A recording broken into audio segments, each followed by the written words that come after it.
Doctor plus viewers அனைவருக்கும் வணக்கம். நான் உங்கள் டாக்டர் ராஜலட்சுமி, சித்தா பிசிஷியன். தொடர்ந்து நமது பதிவுகளுக்கு அளித்து வரும் ஆதரவிற்கு மனமார்ந்த நன்றி. சோ இந்த பதிவுல நம்ம எதை பற்றி பார்க்க போறோம் அப்படின்னு பாத்தீங்கன்னா, யூரினரி ட்ராக்ட் இன்ஃபெக்ஷன், சிறுநீரக தொற்று. சோ இது என்ன காரணங்களால ஏற்படுது, இதற்கு நல்ல ஒரு ரெக்டிஃபை பண்ண ஒரு 3 ஜூசஸ் இதுல பார்க்க போறோம்.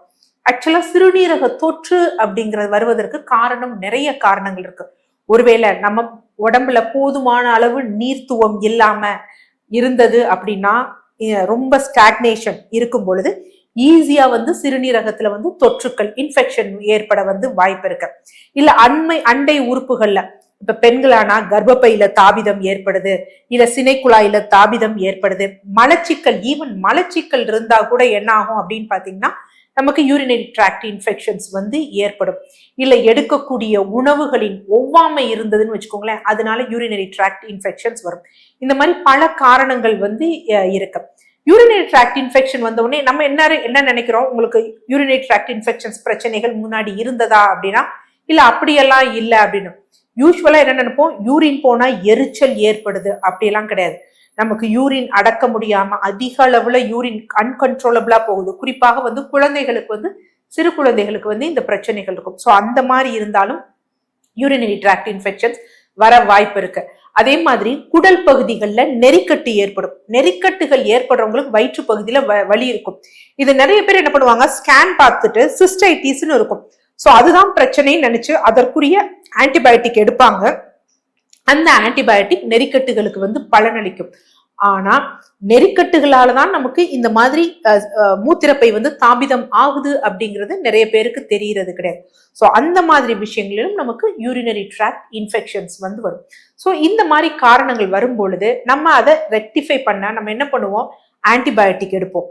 அதுக்கப்புறம் சப்சைட் ஆகும். திருப்பி நம்ம அதே இதை அந்த பாக்டீரியா இன்ஃபெக்ஷனோ இல்ல ஃபங்கஸ் இன்ஃபெக்ஷனோ தொடர்ந்து ஏறும்பொழுது திரும்ப திரும்ப யாருக்கு யூரினரி ட்ராக்ட் இன்ஃபெக்ஷன் வருதோ அவர்களுக்கு சிறுநீரக பாதிப்பு, சிறுநீரக செயலிழப்பு, அது மாதிரி ரிஃப்ளெக்ஸ் நெஃப்ரோபதின்னு சொல்லுவாங்க. என்ன அப்படின்னு பாத்தீங்கன்னா, இந்த மூத்திரப்பையில இருந்து தேங்கிய அந்த சிறுநீர் மேலெலும்பி சிறுநீரகத்திற்கு போகும்.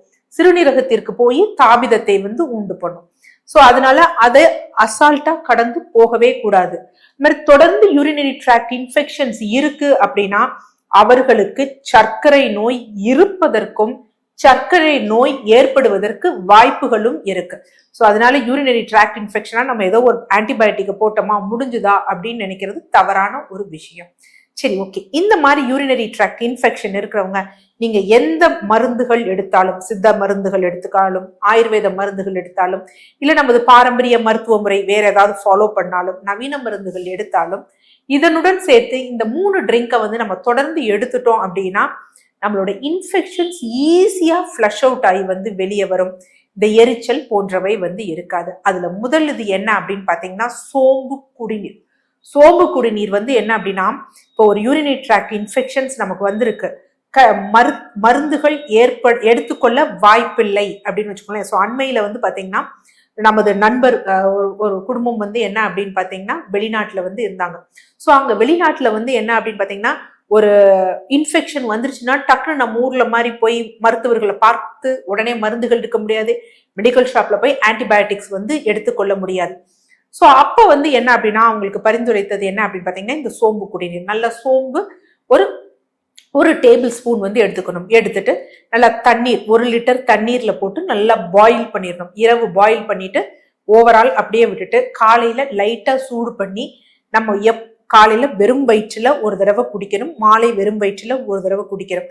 எப்பொழுதெல்லாம் நமக்கு வாய்ப்பு இருக்கோ ஒரு நாளைக்கு 3 லிட்டராவது இந்த சோம்பு குடிநீர் குடிக்கணும். ஸோ இப்படி எடுத்த பொழுது அவங்களுக்கு அந்த எந்த மெடிசனும் இல்லை, இங்க மாதிரி மெடிசன்ஸ் எதுவுமே கிடைக்க வாய்ப்பு இல்லை. அந்த ஃபீவர் சப்சைட் ஆச்சு, பாடி பெயின் குறைஞ்சது, அந்த யூரின் போகக்கூடிய எரிச்சல்லாம் நின்னது. என்ன காரணம் அப்படின்னா, இதுல என்ன இருக்கு அப்படின்னா ட்ரைஆனிதோல் அப்படிங்கக்கூடிய சத்துக்கள் இருக்கு. இதனுடன் ஃபைக்கோனான் அப்படிங்கிற விஷயமும் இருக்கு. இது என்ன பண்ணும் அப்படின்னா அந்த பாக்டீரியா மற்றும் ஃபங்கைய ஒட்ட விடாமல் அதை தவிர்க்கக்கூடிய தன்மை, அதை அழித்து வெளியேற்றக்கூடியது. அதாவது இந்த பாக்டீரியா ஃபங்கை போச்சுன்னா இந்த கிட்னி, இந்த யுரேட்டர், அதாவது நீர்த்தாரை, இந்த மூத்திரப்பைக்குள்ள சளிச்சவுகள் இருக்கு. அந்த சளிச்சவோட ஒட்டுச்சு அப்படின்னாதான் அது தொடர்ந்து வளர்ந்து இன்ஃபெக்ஷன் அதிகமாகி உள்ள இருக்க சளிச்சவ தாபிதம் ஏற்படுத்தி ஃபீவர் போன்ற விஷயங்களை அதிகப்படுத்தும். ஸோ இது என்ன பண்ணா ஒரு இன்ஹிபிட்ரின்னு சொல்லுவாங்க, தடுக்கும் தன்மையை ஏற்படுத்துறதுனால இந்த பாக்டீரியா பூஞ்சையெல்லாம் வெளியே தள்ளப்படும். ஸோ அப்ப ஈஸியா என்ன அப்படின்னு பாத்தீங்கன்னா அந்த இன்ஃபெக்ஷன் அதிகமாக பெருகாமல் நோயிலிருந்து அவங்க தப்பித்துக் கொள்வாங்க. அடுத்து ரெண்டுது என்ன அப்படின்னு பாத்தீங்கன்னா, இந்த மாதிரி இயற்கை மூலிகை சார்ந்த நிறைய ஆராய்ச்சி தரவுகள் யூரினரி ட்ராக்ட் இன்ஃபெக்ஷன்ஸ் இது பண்ணப்ப நல்ல ஒரு ரிசல்ட் கொடுக்கக்கூடிய 2 பேப்பர்ஸ் என்ன அப்படின்னு பாத்தீங்கன்னா, ஒன்று வெள்ளை பூசணி, மற்றொன்று என்ன அப்படின்னு பாத்தீங்கன்னா வெள்ளரிக்காய். இப்ப வெள்ளை பூசணி.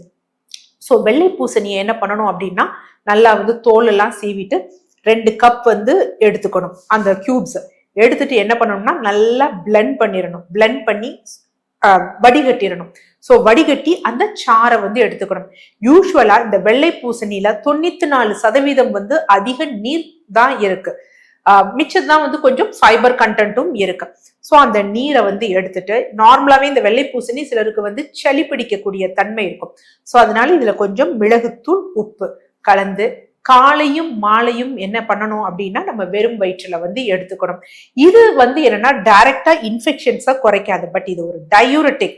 ஸோ அப்ப என்னன்னா உள்ள இருக்கக்கூடிய இன்ஃபெக்ஷன்ஸை ஈஸியா வெளியே தள்ளுவதற்கு இது ஹெல்ப்ஃபுல்லா இருக்கும்.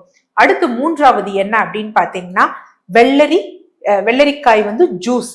ஸோ இந்த வெள்ளரிக்காய் ஜூஸ்க்கு நம்ம ப்ரிப்பேர் பண்றதுக்கு இதுக்கும் அதே மாதிரிதான், தோல் எல்லாம் சீவிட்டு கொஞ்சம் தண்ணீர் விட்டு நல்லா அடிச்சுட்டு அதனுடன் என்ன சேர்க்கணும் அப்படின்னு பாத்தீங்கன்னா சுக்குத்தூள், சீரகத்தூள் அது எடுக்கலாம். இல்ல கொஞ்சம் இஞ்சி சேர்த்துக்கலாம். இஞ்சியும் அதுல சேர்த்து அரைச்சிடணும். சுக்கு இல்லாம இஞ்சி சேர்த்து அரைச்சு நம்ம ஸ்ட்ரைன் பண்ணி எடுத்துடணும்.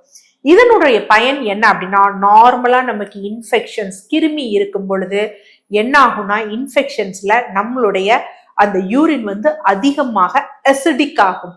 ஸோ அசிடிக் ஆகும், அமிலத்தன்மை ஆகிறதுனால என்ன அப்படின்னா யூரின் போறப்ப எரிச்சல், வலி போன்றவை இருக்கும். அந்த தன்மை இன்னும் கிருமிகள் வளருவதற்கு ரொம்ப ஏதுவா இருக்கும். பட் இந்த வெள்ளரிக்காயை நார்மலா நம்ம இதை அல்கலைன் ஆகுது. நார்மலாவே அதாவது நம்ம அல்கலைன் வாட்டர்ன்னு சொல்லுவோம் பார்த்தீங்களா, அந்த மாதிரி இந்த அசிடிக்க அல்கலைன் ஆக்குறதுனால ஈஸியா கிருமிகள் வளராது. இந்த யூரினரி ட்ராக்ஷன் இன்ஃபெக்ஷன்ல இருக்கக்கூடிய எரிச்சல், யூரின் போகக்கூடிய பொழுது இருக்கக்கூடிய வலி, அது இல்லாம யூரின் ஈஸியா ஃப்ளோ ஆகும்.